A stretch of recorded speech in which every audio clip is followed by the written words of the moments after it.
30 ans. J'ai plongé dans cette fameuse décennie avec une grande partie de mon entourage et des tonnes de questions existentielles. Et il m'a fallu une cohabitation avec des gens bien plus jeunes que moi pour que surgisse cette interrogation. C'est quoi avoir 30 ans en 2022 ? Entre remise en question, attente, perte de repères et meilleure connaissance de soi, je suis donc allée à la rencontre des gens de mon âge pour un bilan générationnel. À nos 30 ans. À nos 30 ans. À nos 30 ans. À nos 30 ans. À nos 30 ans. À nos 30 ans. À nos 30 ans.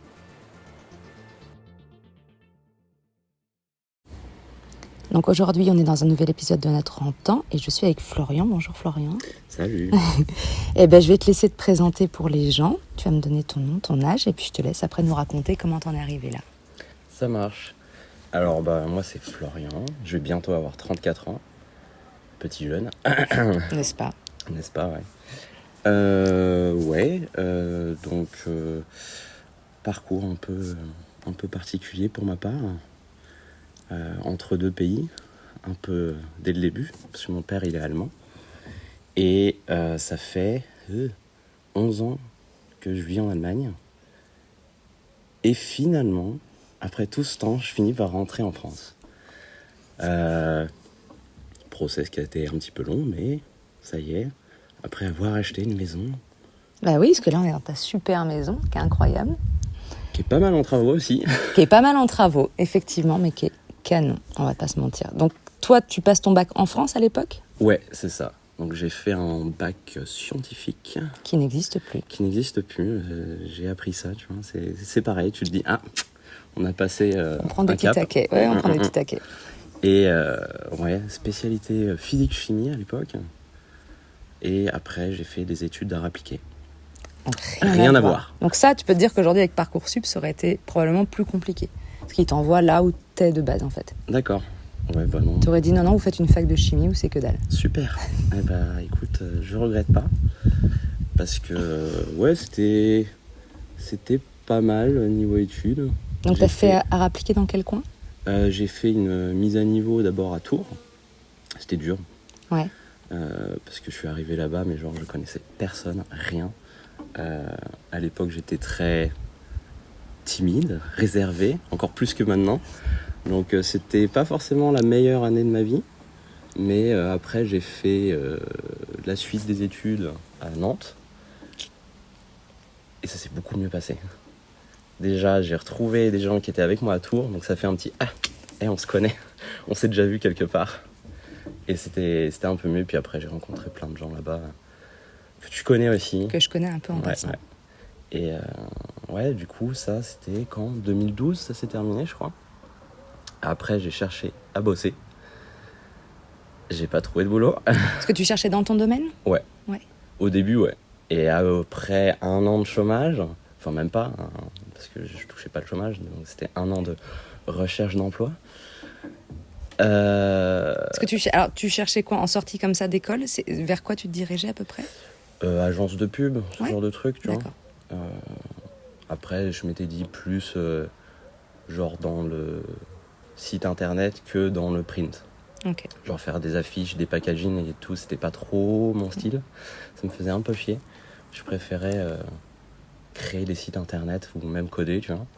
Et ça, tu ratissais large au sens où tu cherchais sur Nantes ou tu cherchais partout ? Partout en France, en vrai. Ok. J'ai même fait des salons de recrutement sur Paris. J'ai pas arrêté de bouger pendant l'année. Wow. C'était horrible. Je crois que j'ai encore sur un ordinateur qui est mort. Donc sur le disque dur peut-être, tous les CV et lettres de motivation que j'avais envoyés à l'époque, mais ça se compte en centaines. J'en pouvais plus. Ah ouais, non, c'est énorme. Ouais.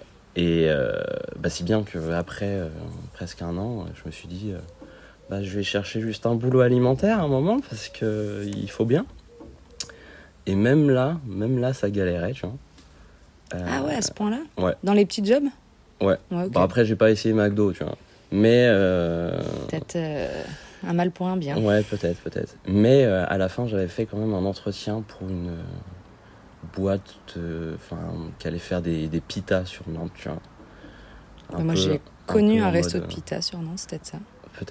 Peut-être. Je crois que ça s'appelait Pita Pit. Là, c'est exactement ça. J'ai bouffé des dizaines de milliers de pitas chez eux. Et tu vois, j'ai failli bosser chez eux. Parce que j'ai découvert le halloumi.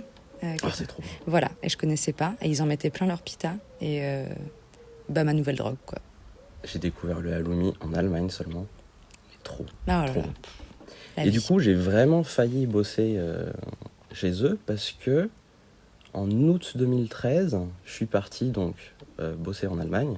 Et genre un mois après, ils m'ont appelé pour me dire finalement, on voudrait bien vous prendre quand même. Je fais Dommage. trop tard. Et c'était quand même mieux comme ça.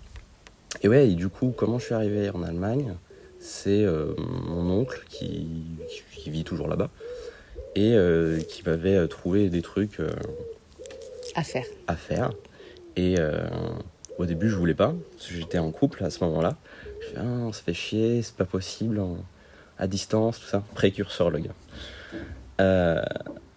Et non, non, faut venir ou pas. Donc lui, il te proposait un job en Allemagne. Ouais. Dans c'est quel ça. coin? Du côté de Munich. Ok. Enfin, à Munich directement. Ouais. Et arrive le mois d'août, arrive séparation. Et du coup, je fais, bon, vas-y, je me casse dans un autre pays. Ah, donc c'est la séparation qui t'a amené à te décider à Ouais, ça. Ok. c'était le déclencheur. C'était genre, Ok. bon, bah, Oui, il n'y avait plus, allez, je me voilà, casse. plus rien qui te retenait. C'est ça. C'était un peu. Allez. On se bat, peut-être excessif comme réaction, je sais pas. Ah, regarde, finalement. Finalement, 10 ans après, j'y suis. Encore. Et ouais, au début, je me disais vraiment, oh, je vais rester 6 mois, 1 an, tu vois. Bon, l'histoire a Flo prouvé, bon pif, on l'appelait dans ouais. le milieu. C'est ça, Le nez fin. le nez très fin. Et, Mais tu parlais allemand en partant. Parce que tu disais que ton papa était allemand. Tu avais des notions, vous parliez allemand entre vous? Quand j'étais tout petit, il parlait quasiment que allemand à la maison, donc je parlais allemand. Ok. Après, j'ai fait allemand LV1 aussi. Ok. Ça a aidé, mais quand je suis allé là-bas, ça faisait genre 5 ans que j'avais pu pratiquer. Ok. Donc c'était dur au début. Surtout c'est la Bavière, donc ils ont un bon accent aussi des fois. Donc c'était un peu compliqué, mais après, bon, t'es en immersion totale, donc ça revient. Ça revient. Et puis je vivais chez ma grand-mère, là-bas. Donc c'est bien, je n'avais pas de loyer. Mais j'avais 1h30 pour aller au boulot. Donc 3 heures de transport par jour. Autant te dire, le début, c'était pas forcément le grand fun. Mais bon, j'ai fini par déménager à Munich après. Ok. Et là, vie sociale, c'était quand même un peu mieux. Et ton boulot, c'était quoi? Qu'est-ce que te proposait ton oncle? Au début, je suis toujours dans la même boîte. D'accord. Et au début, c'était vraiment refaire leur site internet. D'accord. Donc, exactement ce qu'il me fallait, finalement. Et après, ça a pas mal évolué. Enfin, ça restait quand même très dans le graphisme, finalement, au début. Et après, ça a plus évolué maintenant sur gestion de projet pour la plateforme. C'est une boîte qui fait des services de traduction en ligne pour sourds et malentendants. Ah waouh, c'est très précis. C'est très précis. Ouais. Mais même, tu vois, moi, gestion de projet, c'est toujours très nébuleux pour moi. Je sais pas ce que vous faites. Ouais, Pour moi, vous gérez des projets, je suis là, comment ça, vous les gérez? C'est-à-dire? J'ai dû expliquer ça à la comptable qu'on a dû prendre aussi. Ils ont fait, mais comment ça, c'est quoi? On lui donne un projet et après, hop. Hop, c'était bien. Non, mais c'est par exemple, là, nous, concrètement, on a une plateforme où les interprètes et les clients s'enregistrent. Et du coup, il faut maintenir ça, on amène des nouvelles fonctionnalités, on met à jour, etc. etc. Et moi, je vais définir ce qu'on veut atteindre comme objectif, en correspondance avec les envies du patron, quand même. D'accord. Et je vais répartir ça en plus petites tâches pour, par exemple, les développeurs. Et dire, écoute, on a besoin de ça, ça serait bien que ça soit fait de cette façon ou cette façon-là. Et donc, t'es quand même décisionnaire de pas mal de choses. Ça va. Ouais. Ça va. Mais Après, ça s'est fait progressivement. Ouais, c'est ça. Donc, t'as pas eu genre la charge d'un coup? Non, non. Ok. Au tout début, quand j'étais vraiment sur la création mise à jour du site, c'est genre, j'ai fait des designs et après, on m'a dit oui, un peu plus à droite, un pixel à gauche, des trucs très chiants que beaucoup de graphistes entendent. Genre, tu peux faire le logo un peu plus gros, faut que ça pète, faut que ça soit un peu plus punchy. Voilà, les trucs qu'on déteste. Et ouais. Et après, il y a eu Corona. Ah bon, j'ai pas souvenir, Ouais, tu vois. je sais pas. Un truc qui est passé comme Ouais, ça. ouais. Et je suis passé en full télétravail à ce moment-là. Et aussi au début, genre à seulement 20%, enfin chômage partiel, mais je bossais que 20% du temps. C'était appréciable, surtout que j'étais toujours autant payé, donc enfin un petit peu moins, mais ça va. Travailler moins pour gagner pareil. Ouais, C'est ça ton ouais, nouveau ouais. slogan. J'aime bien l'idée. Oui. Bah en vrai, là, maintenant, je travaille même un peu moins pour plus. Donc c'est encore mieux. Ça, c'est ce qu'on préfère. Ouais. C'est... Enfin, un peu moins, genre, je travaille 39 heures au lieu de 40. Oui, parce qu'en Allemagne, c'est des contrats de 40 heures, généralement.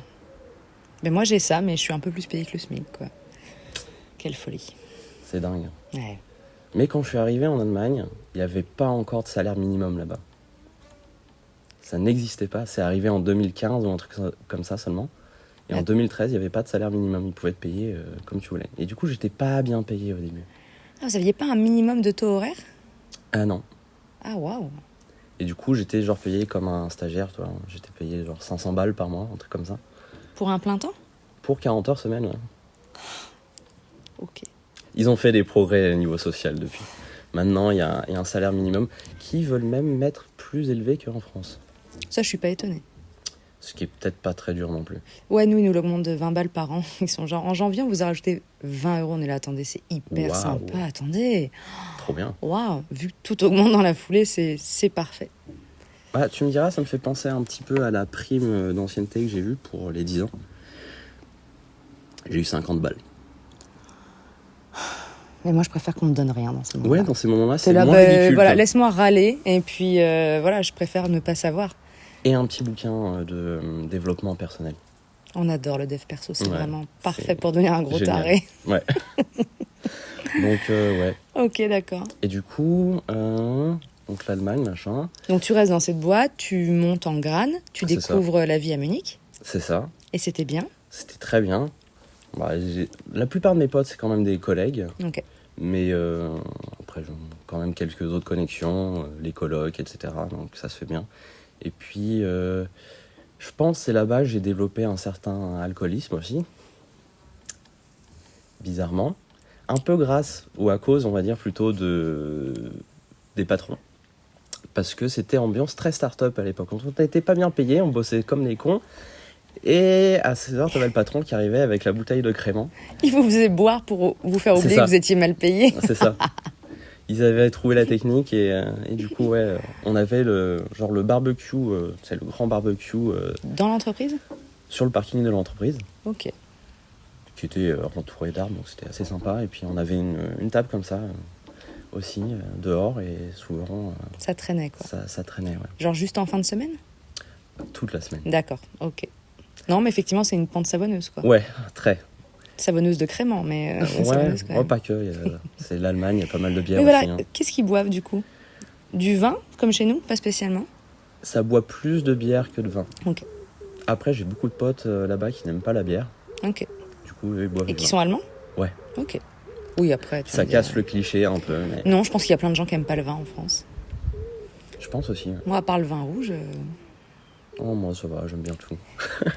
cosmopolite dans son alcool. C'est ça, je ne juge pas, je ne fais pas de jugement de valeur sur les boissons. Quoique. Non, le pastis, c'est pas possible. Moi, c'est plutôt maintenant la vodka, ces trucs-là, je peux plus. Ah, les trucs de notre adolescence. Ouais, Les trucs les qu'on trucs qui mélangeait nous avec ont des traumatisés. mauvais jus de fruits, là. Oh. Infect. Allez, vodka orange du lycée. Mais ne buvez pas, hein, d'ailleurs, ne buvez pas dans Non, la c'est vie. pas bien. Mais ouais, vodka orange avec un jus d'orange vraiment à 90 centimes chez Carrefour, là. Pas C'est des non. bons souvenirs. Non. Tout ce qui- Ou même, je suis pas sûre qu'on pourrait reboire tout ce qui est Passoa, tout ça, là. Ah non. Manzana. Le Malibu. Malibu Coco, là. Ah ouais, au secours. Ah, ce que je peux plus boire aussi depuis, c'est le Bel Air. Ah, l'espèce de crème, là, Ouais, bizarre. le truc bien épais. Là. C'est vrai on picolait des trucs sévères, quand même. Enfin, Ben, on en n'a fait- pas commencé par le plus bas. En fait, c'est ça, quand j'y repense, maintenant, quand je bois, c'est genre de la bière ou du vin, c'est tout. Ouais. Et à l'époque, mais c'était des trucs. Et on cherchait à se déglinguer la gueule. Ah ouais, c'est ça. Hein. Et ces alcools-là, ce qui est intéressant, c'est que tu les dilues. Donc, en fait, t'achetais une bouteille de vodka, nous, on payait ça, je sais pas, 7-8 balles dans les supérettes. Et en fait, on faisait des mélanges. En fait, tu pouvais te déglinguer la gueule avec une bouteille qui Avec coûtait pas si grand-chose, cher. finalement, Voilà. ouais. Parce que la bière, tu la dilues pas, tu la bois comme ça. Tu C'est vois. ça. Moi, à l'époque, on buvait de la bière aussi, genre les packs de bien vu, les trucs comme ça. Là. Ah, Dégueulasse. horrible. Horrible. Et à la fac, j'ai découvert la 8-6. Oh non. Bah, qu'est-ce qu'il y a? C'est fait avec du cyanure, Certainement. Il y en a dedans, je pense. il y a tout. Ouais. De toute façon, on s'en fout, c'est dans une canette, on voit pas. C'est ça. Le but, c'est pas de la déguster, c'est Non. d'essayer de la finir. Ouais, bonne chance. Bah, le jour, j'ai une copine qui m'en a servi 2. J'ai été ivre pendant 4 heures. J'ai pris le train ivre. J'avais pas vu qu'elle m'avait servi ça. Ah ouais. Non, parce que ça tabasse aussi. Bah oui, et la deuxième, je lui dis, qu'est-ce qu'on boit? Puis tout à l'heure, elle me dit de la 8-6. Je lui dis, ok, ça explique c'est mon parti. état. Donc, votre truc en Allemagne, c'est de faire des apéros dînatoires, mais plus apéros que dîner, après le boulot, tous les jours. C'était ça. Après, ça s'est calmé quand même depuis 5 ans. Après le décès de 5 collègues. Bah, il y en a qui ont eu des petits problèmes. Hein. Ils sont pas décédés, mais... Il y en a 8 qui ont une cirrhose, mais bon, écoute. Oh, pas loin. Pas loin. Mais ouais, après, on a gardé cette culture de sortir avec ces potes-là. Généralement, on va dans des bars, mais généralement, dans les bars, là-bas, tu peux toujours manger. C'est trop bien. Mais genre vraiment manger, tu vois. C'est comme si t'allais au resto ici. Oui, c'est Sauf pas une que- planche de fromage à 29 balles. Non, c'est là. ça. Oh, folle, ça. Et par contre, les portions de bouffe en Allemagne, oh, C'est gros? ah ouais. Ok. Tu manges bien, C'est un rôti par personne. 2 rôtis par personne. Ok, minimum. Non, mais c'est bien, au moins, ça éponge l'alcool, quoi. Ah là, ouais. Mm. Et généralement, quand tu vas pas genre juste pour manger, tu passes la soirée là-bas. Ok, Enfin, nous, tout du moins. voilà. D'accord. Parce que le bar où on va le plus souvent, ils ont eu une nouvelle politique, c'est genre, tu peux rester 1h30 max. Bon, sauf que nous, on reste toute la soirée, et comme on reste toute la soirée à consommer, ils nous laissent quand même, tu vois. Attends, il te laisse que 1h30, mais si tu continues de consommer, il te laisse sur la Ouais, terrasse. bah ouais. Oui, voilà, c'est que tu peux pas rester plus d'1h30 sans rien faire. C'est ça. Je sais pas si en France, je sais pas s'il y a une politique autour de ça, mais c'est pas très bien vu de rester en C'est terrasse, ça, tu consommes pas. tu te fais un petit peu mal voir. Étudiante, j'ai fait traîner des cafés longtemps, tu vois, j'étais genre, je l'ai pas fini. Je l'ai pas fini, je le sirote. Ça fait je savoure. Vous savez, l'amertume du café? Pas du tout, tu as 20 ans, c'est ridicule. Tu te la pètes, c'est la seule chose qui se passe. Je n'ai pas d'argent, c'était ça Ouais. vraiment. Toujours le fond du truc, c'est pas d'argent. Et Ouais. donc, qu'est-ce qui du coup, parce que là on n'est pas du tout en Allemagne, on va pas, Pas du tout, voilà, non, ouais, à ouais. moins vraiment que le train aille plus vite que ce que je croyais. On est donc à côté de Saumur, C'est ça. et où tu as acheté une magnifique bâtisse, j'ai pas assez de mots pour décrire, qui est grande. Il y a même un autre truc, une autre partie attenante, enfin pas attenante du tout. Une autre maison. Une fait, autre je peux le dire. maison, Beaucoup voilà. plus petite, mais quand même. Bah, ouais, petite, moi j'y vivrais sans problème. Hein, Moi, je pense que t'as un petit 25 mètres carrés. Ouais, bah, c'est un appart à Paris. Ouais. C'est un appart dans plein de villes, en fait. Et donc, c'est-à-dire qu'à un moment, tu as un switch. C'est-à-dire, donc, tu es quand même en Allemagne, tu fais ta vie à Munich depuis donc, une décennie. Et il y a quelque chose qui te ramène ici? Bah, j'avais toujours quand même cette idée de ne pas rester tout le temps en Allemagne, de rentrer un moment en France. Après, il y a eu beaucoup de trucs. Il y a mon père qui a vendu la baraque d'enfance en 2020.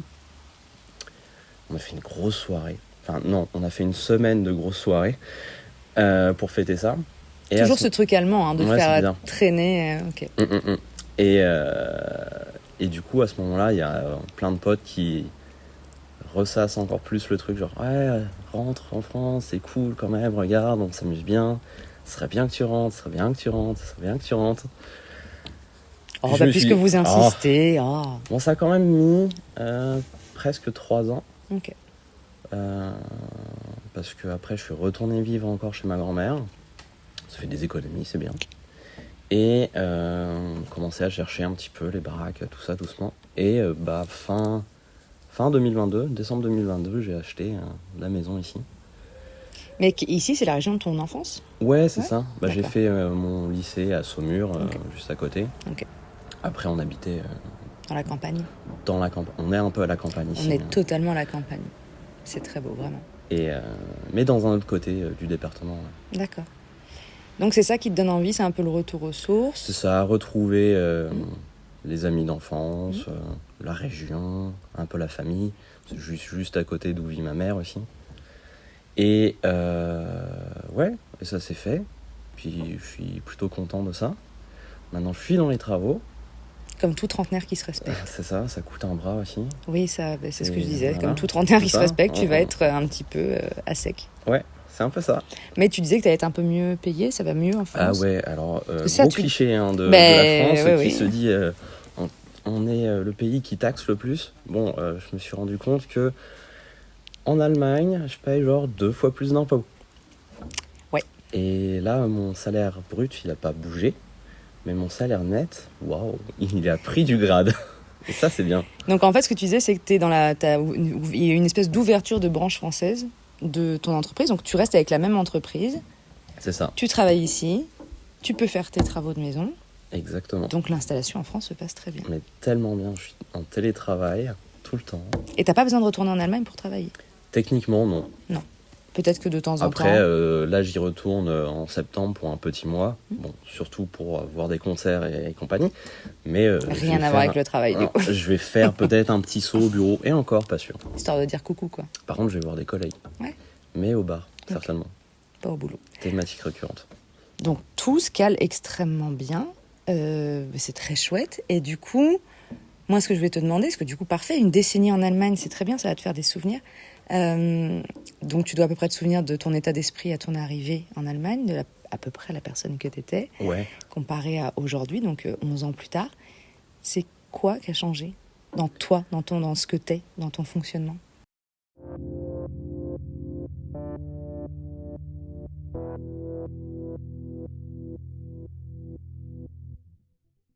Alors, tellement de choses en vrai.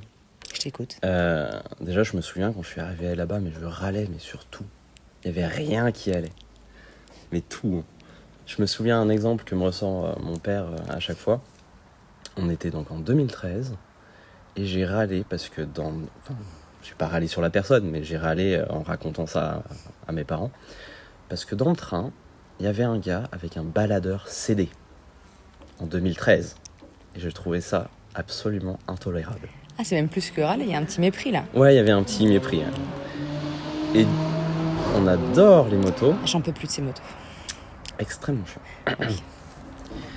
Et j'allais justement dire que je suis devenu un peu plus tolérant qu'avant, mais peut-être pas envers ça, tu vois. Donc c'est oui pour les gens qui ont des baladeurs CD, par contre les gens en moto, vous arrêtez maintenant. Ouais, Ou, ouais. Je sais pas, faites des trucs à bulles par C'est- pitié. Et donc, ah oui, donc ça te gonflait que quelqu'un en 2013 ait encore un baladeur CD. Ouais. Ça c'était ok, C'est- intolérable. Ouais, mais Ok. vraiment, mais j'étais chiant sur des trucs comme ça. Après, je pense que il y a quand même un truc français sur la râlerie. Je pense que ça nous Ouais. définit extrêmement Ouais. bien. Mais après, les Allemands râlent beaucoup aussi. Bah, je te crois. Puis ça me va de savoir qu'on n'est pas tout à fait les seuls, quoi. Ouais, en fait, je crois qu'il y a beaucoup de... Moi, je râle, hein. Ouais, Ouais. Mais moi, ça me fait du bien en plus, quoi. petit Après, je plaisir râle coupable. contre les gens racistes, tu vois, par Oui, exemple. bah Je ça- pense ça, qu'ils il le faut en même méritent temps. un peu, tu vois. Oui, Ouais. les fachos, voilà. Vous êtes un peu nuls quand même. Après, c'est que des fois, il n'y a pas de contexte. je râle juste comme ça sur eux à 9h du mat alors que je suis toute seule chez moi. Mais ça me... Voilà, un exutoire anxieux, quoi. Ouais, mais c'est bien de temps en temps. Non, et en vrai, voilà, je suis devenu aussi beaucoup plus ouvert. Ok. Euh, En vivant à Munich, tout ça, c'est quoi? Par le ouais. mélange? C'est ça, en Ouais. fait, tu te retrouves dans un pays qui n'est pas forcément le tien. Ouais. Tu fais des rencontres forcément plus facilement. Au début, j'ai cherché à rencontrer d'autres Français, tu vois. Donc ça m'a ouvert sur d'autres personnes, d'autres façons de faire aussi. Et puis après, tu te retrouves avec toutes les autres personnes qui viennent pour un temps ou pas. Alors après, c'est très bizarre parce que tu te fais plein de potes, mais ils partent assez vite aussi. Et au final, il reste plus grand monde. Ok. Mais il reste les meilleurs, on dirait. Les meilleurs, je ne sais pas, mais ceux qui restent, du moins. C'est Oui, ça. non, mais c'est vrai, le bref temps où j'ai vécu à Barcelone, c'était un melting pot, mais par contre, c'est vrai que les gens restaient pas... Ouais. Il y en a qui viennent pour le taf, pour des stages, pour des études, C'est donc ça. quand c'est fini, ils repartent, quoi. Mais bon, après... Et après, il y a quand même quelque chose de chouette dans la rencontre Oui, c'est ça, que totalement. tu fais avec les gens. Non, et puis, en vrai, au bout d'un moment, je trouve, tu fais un peu plus ta sélection des critères des personnes qui te vont ou pas. Là, tu deviens un peu moins tolérant, peut-être. Genre, les cons, non, ça dégage. Alors ça, est-ce que ça fait pas partie du changement avec l'âge, justement? Je pense aussi. Le cercle Que amical tu valorises beaucoup plus des amitiés qualitatives que genre la masse ou juste « Oh, on s'est vu, on est potes, vas-y ». Non, je vais quand même plutôt chercher des gens qui ont des valeurs que je partage, par exemple, et qui sont pas... Quand je compare avec les amis d'enfance, tu vois, ils sont toujours un peu plus dans la blague lourde, voire un peu... on se tire dans les pattes, tu vois. Et non, par contre, là, maintenant, les potes que je me fais, c'est juste très positif, et puis... c'est safe, quoi. c'est ça. Des gens safe, c'est mieux. En même temps, quand on se construit des amitiés très jeunes, il y a le hasard de l'école, il y a C'est le ça, voilà. souvent, c'est ça, ouais. C'est Et tu pas du restes tout avec. autant réfléchi que C'est plus ça. tard, quoi. Et maintenant, ouais, c'est vraiment genre. Oui, je t'as fais gaffe. écrémé un peu, C'est ça. mais il reste les bonnes personnes. Ouais, Ok. clairement. Donc, ce qui a changé depuis tes 20 ans, c'est que tu râles moins. Ouais, T'as un cercle amical safe, et en tout cas qui partage des valeurs en commun avec toi. c'est ça. Est-ce qu'il y a d'autres choses qui t'ont marqué sur ta perception de toi-même ou sur ton fonctionnement, je sais pas, au boulot ou dans la vie en général? Est-ce qu'il y a des choses qui sont modulées ou pas? En vrai, pas mal quand même. Ouais. Je vais. Ouais. Être plus serein d'une manière générale avec moi-même. Je suis désolé, j'ai du mal à parler. Mais c'est l'âge. Il me faut mon petit litre d'eau. Oui, je crois que t'allais dire de bière, j'allais dire c'est trop là. Non. Non, on est vraiment à l'eau là. Ouais, bah oui. Après, c'est l'heure de l'eau pour l'instant, il est 16h. Je viens de sortir de 3 semaines de festival à peu près à 16h. Il n'y avait pas que de l'eau. Oui, mais le festival, c'est la faille spatio-temporelle de l'alcool. C'est ça. Tout peut se passer. Voilà, l'heure de l'apéro, c'est quand il y est. Exactement. Donc plus serein, t'as plus de serein, recul ouais. par rapport aux situations en général? Ouais, et puis je me prends moins la tête sur moi, sur mon corps, sur ce que je veux faire. Si j'ai envie de faire un truc, je le fais, c'est de fou. Ok. Et je vais éviter de me stresser pour rien. En fait, finalement, je commence à m'en foutre des trucs. Donc pas d'anxiété spéciale. Ceux qui disent qu'ils en ont pas, je suis sûr que c'est les premiers qui devraient commencer à consulter. Je suis d'accord. Non, j'en ai certainement. Oui, des formes pas d'anxiété, mais c'est plus léger, quoi. C'est ça. Et puis, soit je les ignore, en fait, Ouais. ce qui est très mauvais. Technique du déni, après on le fait tous. On n'a pas tous tout le peut-être- temps le courage de se confronter à tout. C'est ça. Mais j'essaye de vivre au mieux, en fait. Ok. Mais en même temps, des fois, je me dis, t'es toujours le gamin que t'étais. Et d'ailleurs, tu m'as dit quoi? J'ai des verres Pokémon. C'est ça. Oui, alors après, oui, mais l'entre-deux, on le garde tous longtemps, à différents niveaux. Moi, j'ai pas de verre Pokémon, mais des fois, je fais des trucs, je suis là, bon, on est dans des réactions un peu adolescentes, quoi, ou des façons de faire. Ouais. Je pense pas que ça soit si grave. Mais l'autre fois, je me suis quand même marré avec la fonction soufflerie de l'aspirateur parce que ça faisait trembler le tapis. Moi, je trouve ça marrant, moi. J'ai trouvé ça très drôle. Ouais. Je suis resté une petite 15 minutes devant comme ça. Je me prenais un petit peu pour Aladdin. Ouais. Ouais. Après, t'étais tout seul? Ouais. Il n'y avait pas de témoin, donc jusqu'à ce que t'en parles, ça restait bien. Bah, je l'ai raconté quand même à d'autres personnes, hein, t'inquiète. T'es pas la première, je suis désolé. Ça sera un peu plus public ici, mais... Ouais. Et du coup, l'autre question que je voulais savoir dans ta perception de toi et dans le changement, mais on en a parlé un peu avant, c'est est-ce que le monde extérieur, comme il est fait, il t'influe, que ça soit économiquement ou écologiquement ou sur plein d'autres choses?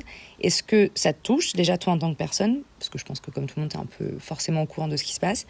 Et est-ce que ça peut mettre des paramètres dans tes choix ou pas du tout? Par exemple, est-ce que ton retour en France a été influencé par quelque chose ou c'était vraiment une volonté profonde à toi? Est-ce que tu l'aurais fait dans un autre contexte?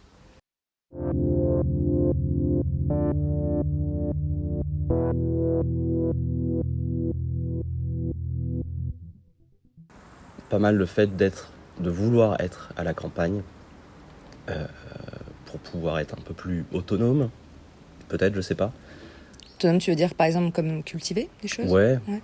Là, pour l'instant, c'est pas le projet parce qu'il y a la baraque à faire. Ah Mais, bah, Monoprix, un potager, c'est pareil, non? Ouais, vite fait.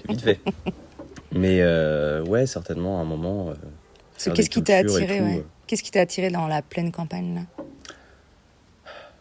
Ah, la maison, elle est jolie. Hein. Elle est jolie. Elle est très jolie. Non, mais c'était le fait d'être un peu plus tranquille. En vrai, j'aime beaucoup la ville pour tout ce que ça peut offrir.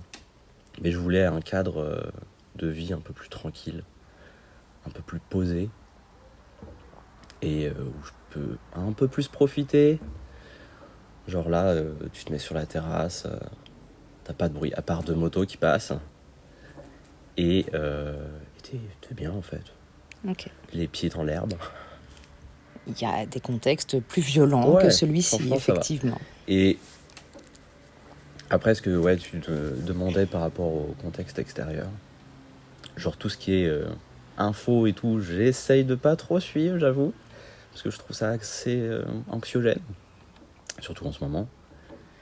Et par contre, ouais, c'est clair que niveau écologie, tout ça, je me dis, bon, on va un peu dans le mur. Et peut-être essayer de faire quand même son petit truc. Essayer d'arrêter les conneries. Genre, la voiture, bon là je vais en avoir besoin parce que c'est paumé. En campagne, ouais, pas trop le Mais choix. si je peux éviter, je préfère prendre le vélo, tu vois, ou le train. Moi, je suis assez d'accord, parce que tout à l'heure, tu parlais de ton champ. Tu disais à un moment, je voudrais remettre des arbres sur ce Oui. champ. Donc, c'est-à-dire qu'il y a une conscience que l'idée de reboiser, C'est clairement ça. c'est ça. Parce que c'est bien, l'agriculteur, il gardait le champ en friche, parce qu'ils doivent toujours avoir des parcelles en friche.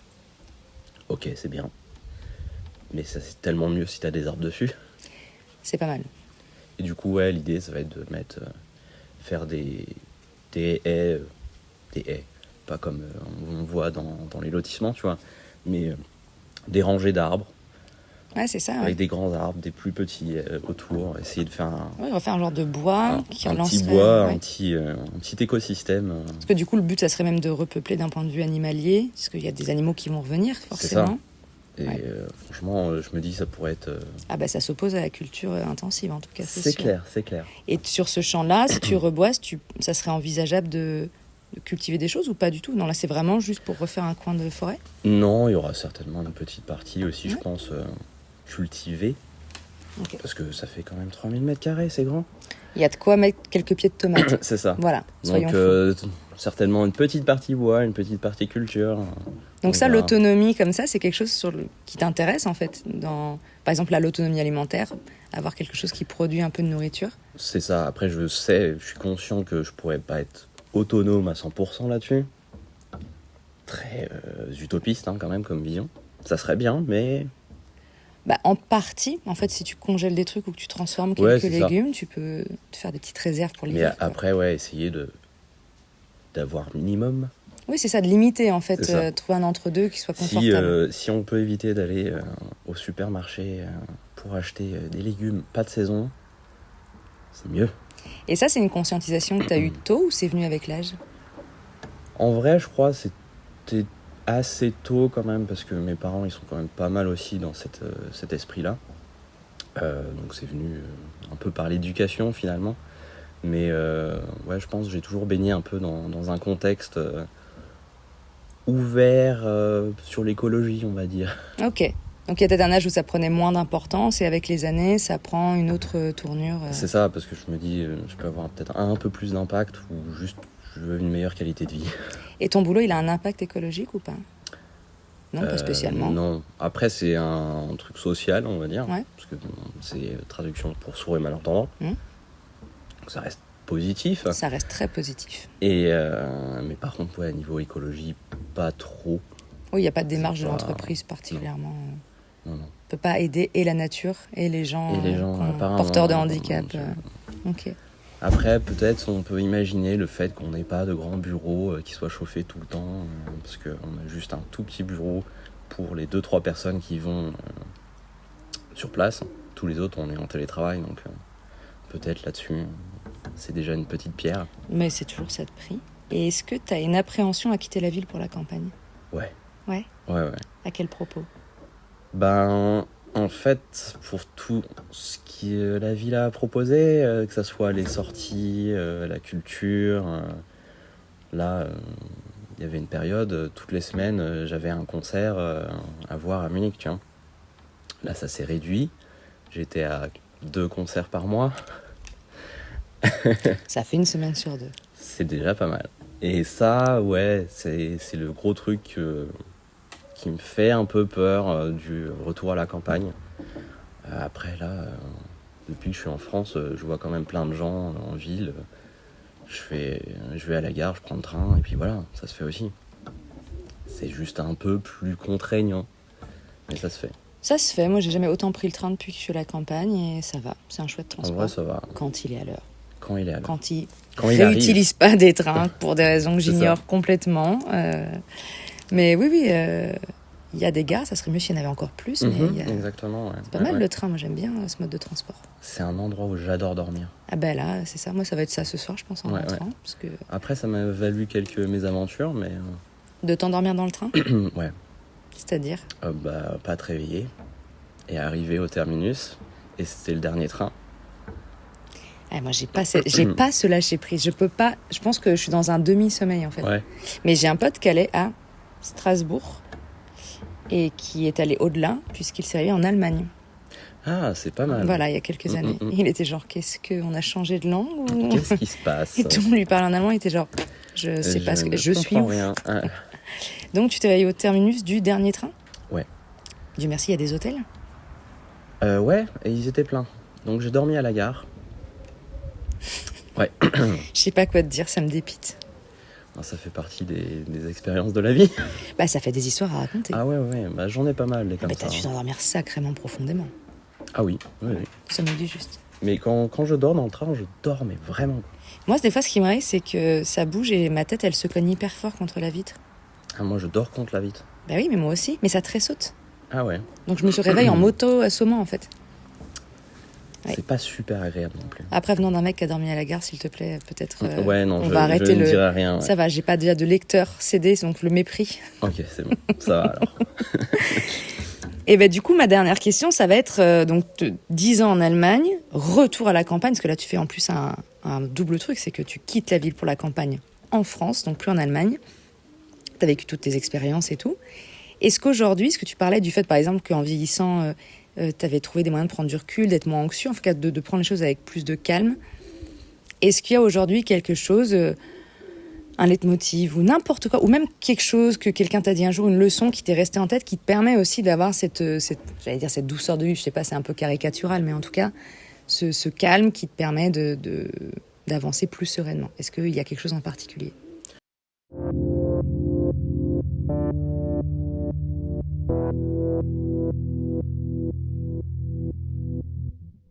C'est ça. Les trucs qui font des fois gagner du temps, t'as l'impression que, tu sais, tu t'as su quelque chose et t'as un peu envie de le transmettre pour que les gens mettent pas 15 ans à le savoir, tu vois. Ouais. D'une manière générale, de pas trop se prendre la tête, parce que ça va se faire. Ça va prendre le temps qu'il faut, mais ça y arrivera au bout d'un moment. Je pense que, c'est pas mal. Oui, c'est ce qu'on disait tout à l'heure, on ne connaît pas la temporalité, on ne sait pas combien de temps. Tu sais pas, mais... Ça finit toujours par se décanter. C'est ça. Ça sera peut-être chiant, mais ça va se faire. Ouais, mais alors comment tu fais pour... tu dis pas se prendre la tête, parce que des fois on a le cerveau qui tourne à pleine balle et on n'arrive pas à y faire grand-chose. Ça m'arrive tout le temps, je dis ça, mais j'essaye de... Voilà, c'est quoi comment on calme la machine ? Parce que des fois, on a des locomotives dans la tête, quoi. Ouais. J'ai une copine qui disait l'autre jour, faut dézoomer. Alors, elle parlait plutôt des périodes quand t'es en souffrance, de dézoomer pour voir que, ok, c'est désagréable, mais c'est pas gravissime, quoi. Oui, c'est ça. D'essayer de recontextualiser. Ouais. Puis, effectivement, il y a toujours pire, malheureusement. Ouais. Et des fois, nos petits problèmes sont pas si graves que ça, donc ça peut quand même aller. Ok. Et après, là, je suis de nouveau en plein dans les papiers, l'administration, les trucs bien chiants. Et je me dis, bon, ça va le faire quand même au bout d'un moment. Oui, il y a surtout que forcément là, une je solution. suis tellement en train de tout réapprendre. J'ai l'impression de revivre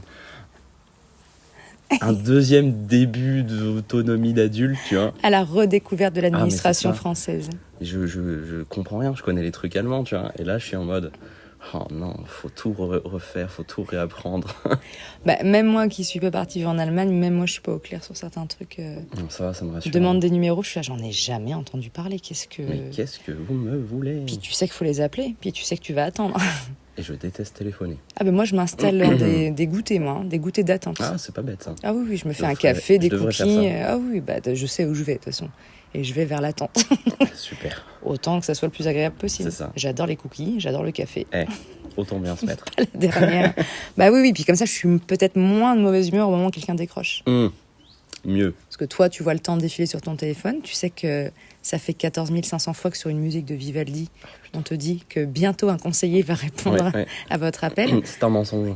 Si toi, tu fais ça tout seul dans ton salon, t'es juste en train de monter en pression.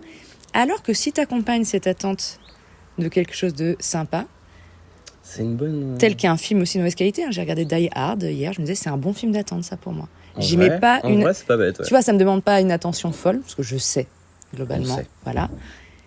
C'est pile ce qu'il me fallait en termes de concentration moyenne, scénar moyen, amusement. Normalement, la personne décroche, c'est là. Bonjour. Je suis ravie qu'on se parle enfin. Sinon, tu commences trop Content haut. de vous avoir. Tu commences par des hurlements, la personne ne comprend rien. Pas très réceptif. Hein. Oui. Donc, je pense que, voilà, accompagnons les attentes de la Avec CAF un et de la petit CBM goûter. avec un petit goûter. C'est une bonne idée. Je vais peut-être faire ça, peut-être un projet Ouais, petit concept. Ouais. livraison de goûter pour les gens en attente. Sinon, je me souviens d'un truc que disait mon papy, Oui. qui est vraiment très bien, je trouve, comme petite phrase. C'est genre, quand t'as un truc à faire, essaye de le faire tout de suite. Ça sera que plus chiant après. Voire même faire les trucs les plus chiants en premier. Comme ça, t'es débarrassé. Et après, il te reste les trucs bien. Donc, éviter la procrastination. D'une manière générale, c'est quand même mieux. Ça Après, évite- j'aime bien. Mais quand il y a des trucs à faire, Tu te détends pas pareil. non, c'est ça. Genre faire les impôts, c'est chiant. Mais si tu le fais tout de suite, t'es débarrassé. Si tu le fais au dernier moment, mais tu passes des mois à y penser. Et c'est encore pire, en fait. Je pense que je suis d'accord avec ça. Plus tu le fais tôt, plus t'es serein dans ta tête. Ouais, je pense aussi. Hein. Faut se débarrasser des trucs pesants. Tu t'y mets un bon coup, quoi. C'est ça. De toute façon, tu sais que tu n'y échapperas pas, donc autant le faire. C'est ça, tu sais que tu dois le faire. Donc tu dis, bon, allez, je prends mon courage à deux mains. Ça va me prendre tant de temps. Et après, c'est fini. Après, tu peux avoir la tête vide. Eh ben, c'est une excellente fin d'épisode. Merci beaucoup de m'avoir Merci donné à ce toi. temps-là. Et puis, on va aller boire de l'eau, parce que sinon, tu vas t'étouffer. Ouais, j'ai du mal à parler longtemps. Merci beaucoup. Merci. Merci à vous d'avoir écouté un épisode de À nos 30 ans, le podcast qui témoigne d'un âge de l'entre-deux assumé et raconté par les trentenaires eux-mêmes. À bientôt.